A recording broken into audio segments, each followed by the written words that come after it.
भारतीय इतिहास और पौराणिक कथाओं में एक ऐसा नाम है जो आज भी रहस्य और जिज्ञासा का विषय बना हुआ है, अश्वत्थामा।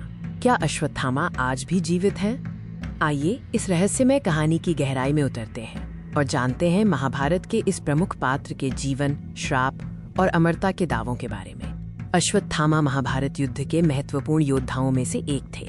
वो गुरु द्रोणाचार्य के पुत्र थे और कौरवों की ओर से लड़े थे। अश्वत्थामा को अमरता का वरदान नहीं बल्कि एक भीषण श्राप मिला था, जिसके कारण माना जाता है कि वो आज भी पृथ्वी पर भटक रहे हैं। अश्वत्थामा की कहानी महाभारत के सबसे भावनात्मक और नाटकीय अध्यायों में से एक है।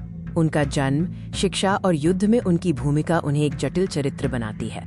वह गुरु द्रोणाचार्य के प्रिय पुत्र थे और उनकी पृष्ठभूमि उन्हें कौरवों के प्रति वफादार बनाती थी। हालांकि उनका मन धर्म और अधर्म के बीच दुविधा में रहता था।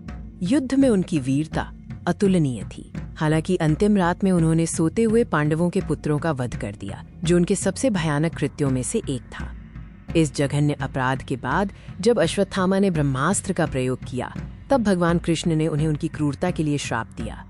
अश्वत्थामा ने अपने पिता की मृत्यु के धोखे का बदला लेने के लिए और पांडवों को पूरी तरह से नष्ट करने के लिए ब्रह्मास्त्र का प्रयोग किया। ये कृत्य अक्षम्य था।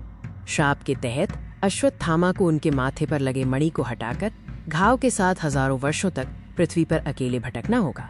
उन्हें कोई शांति नहीं मिलेगी।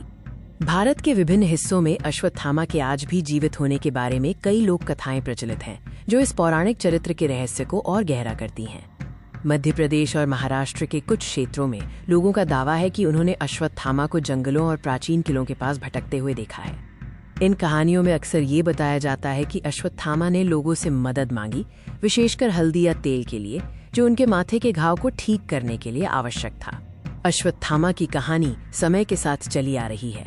यह कहानी हमें कर्मों के फल और अमरता की कीमत के बारे में सिखाती है। पौराणिक दृष्टि से अश्वत्थामा की कथा हमें धार्मिक ग्रंथों में वर्णित शाश्वत न्याय और मोक्ष की जटिलताओं को समझने में मदद करती है। भले ही उनके जीवित होने का कोई वैज्ञानिक प्रमाण न हो, लेकिन अश्वत्थामा की कहानी भारतीय संस्कृति में एक शक्तिशाली मिथक के रूप में आज भी जीवित है।